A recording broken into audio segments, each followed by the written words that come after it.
And then we move out of our gasoline station, and where do we go? We go to a baseball stadium, which we've already talked about. We go to one of the great sporting venues, which are very popular. Baseball was very popular in big league teams, but also extremely popular at elite colleges and at elite universities. Baseball was very popular, and rivalries were very intense and closely followed.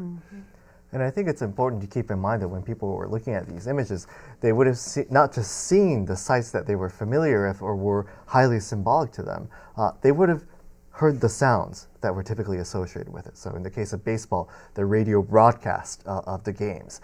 Or in the case of cars or automobiles or transport, people were noting the fact that the streets were becoming more noisy with the horns and the sound of engine and the sound of trains, to the point that in the early 1930s, some people were writing about how there is an urban jazz that is being composed on the streets of Tokyo every day with these improvisational sounds coming from different machines, different people making a cacophonous symphony on the streets of Tokyo.